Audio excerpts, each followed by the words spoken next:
Good morning and welcome to the Saturday special of Dr. Lamba's Awakening Call. Well, we have seen that in the fourth industrial revolution in which we are living today, there is a disruptionist tendency all around, especially in the field of robotics and robots coming in a large number.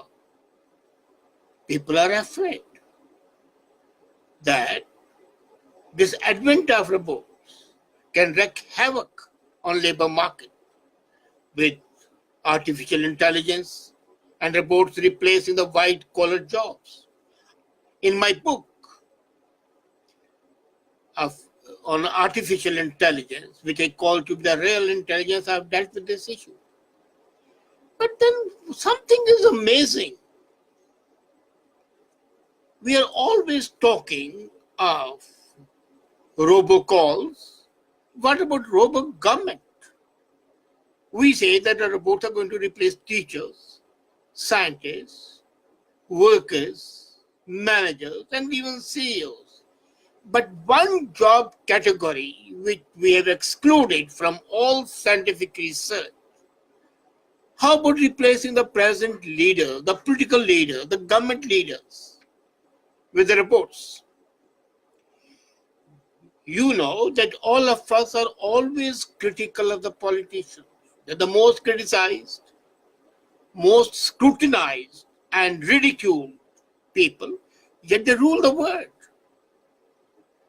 But the commentators all over are quiet about the role of robots as our political leaders. If we have robots as the prime minister or as the president, would it not drastically improve decision making? Because they will be less irrational, less erratic than the human leaders that we see, who are by and large basically inherently flawed. We know that emotion drives politics and the voters appreciate likable flaws, as has been expressed over and over again. Trump won because of his likable flaws. He was a human being. So people accepted his flaws and made him win, notwithstanding all the calculations of the media, the political pundits, and others. Still, wouldn't robo-government, now I'm coining this word, robogov. If there can be robocalls, why not robo-government? So would not robo-government be far superior when making complex, high-stake policy decisions, while being governed by the elected or by the appointed robots? The cyborgs or the algorithms may sound like science fiction. The advantages of robo-government would be very clear and very obvious. They'll be less hampered by the ideological extremes and tunnel vision. They will not be egoistic and narcissist. They will be saved from irrational and subjective decisions.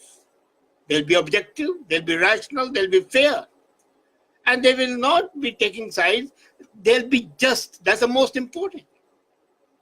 And they'll make decisions based on evidence, not based on their interest, not based on their liking.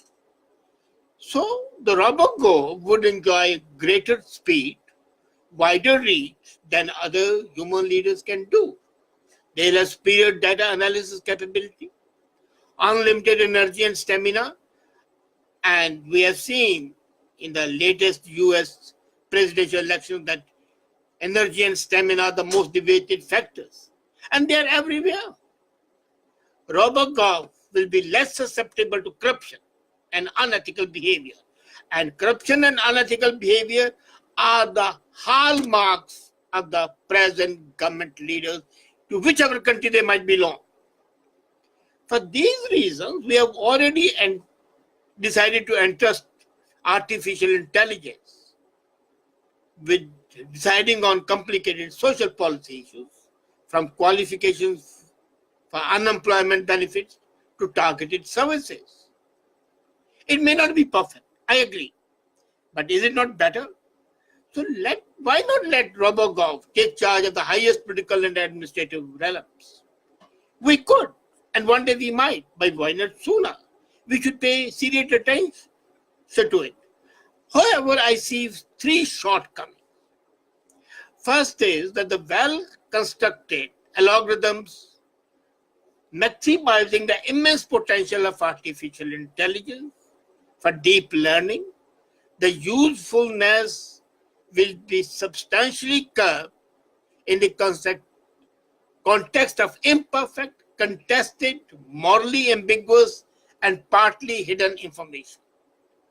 Would they be able to get the information that is required?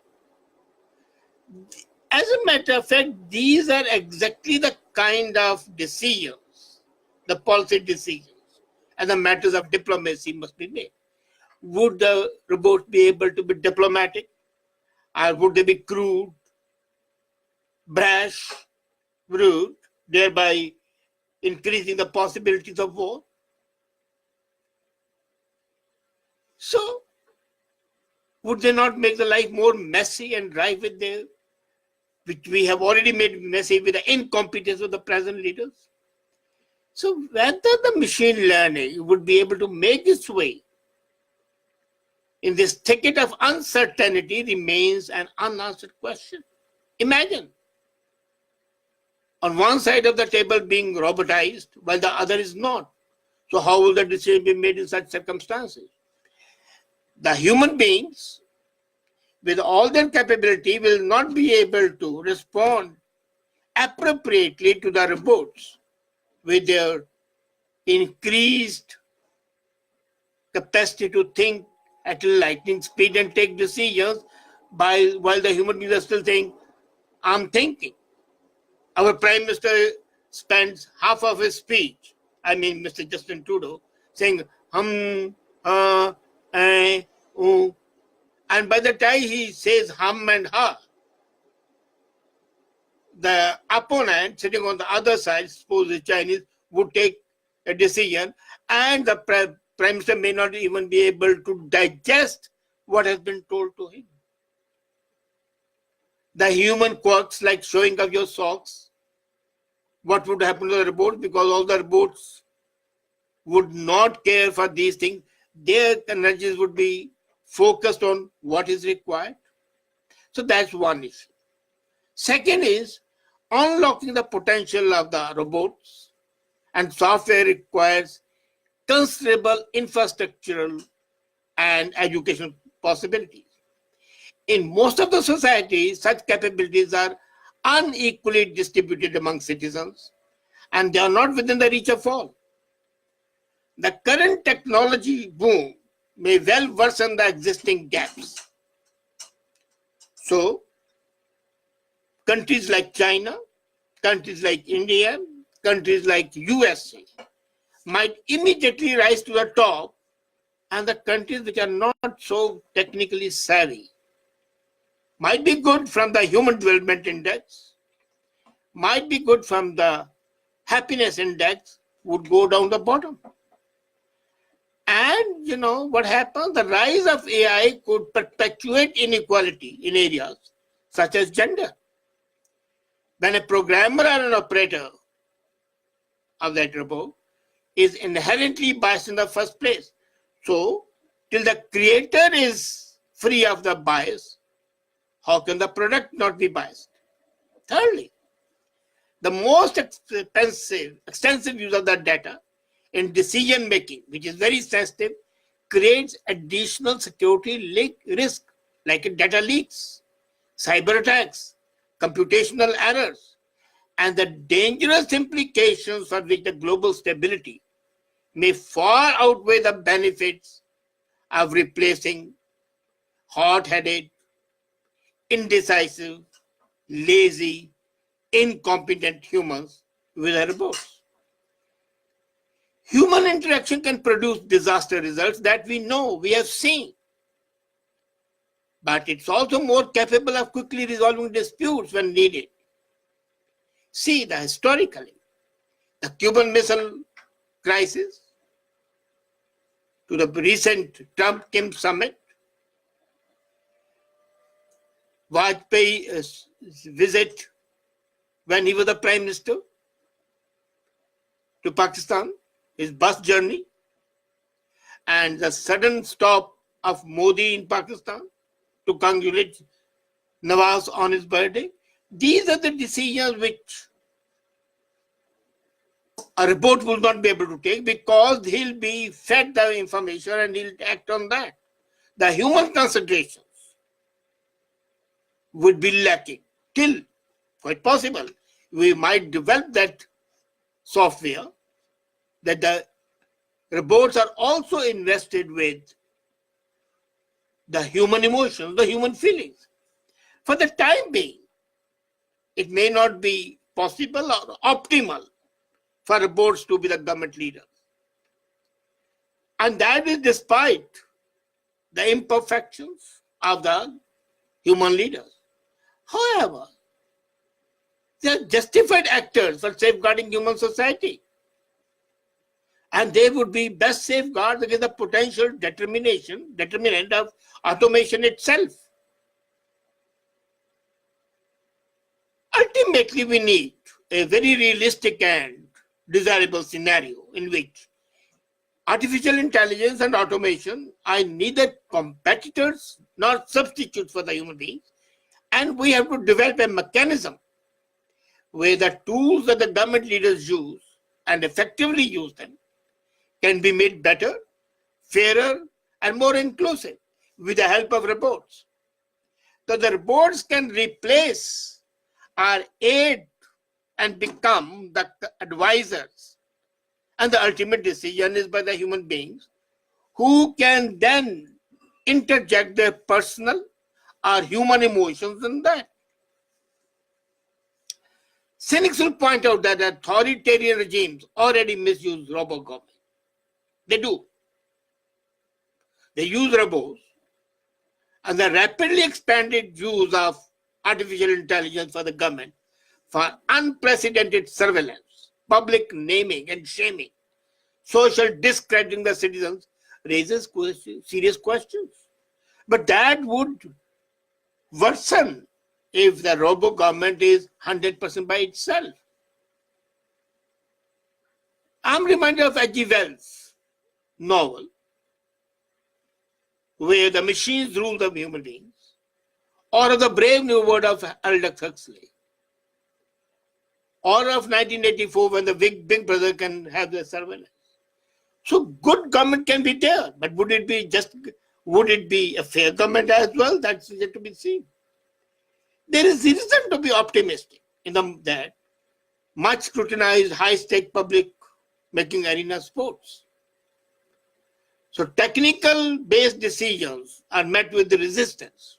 And we have seen that this year's World Cup, Football Cup, where video assistant reference supported by the Hawkeye technology was used and raised such a protest that the whole thing lost the very right to be called a sportsmanship.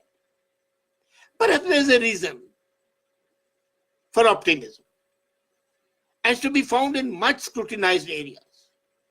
Perhaps we can attune robots to take corrective steps, and they can be the sort of ombudsman on the political leaders.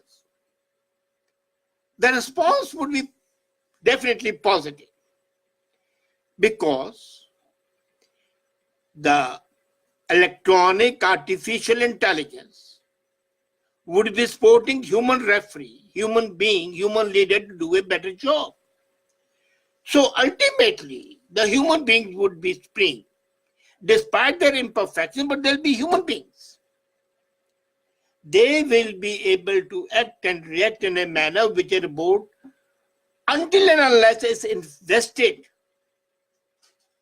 with emotions and the feelings of human beings, cannot be supposed to do so.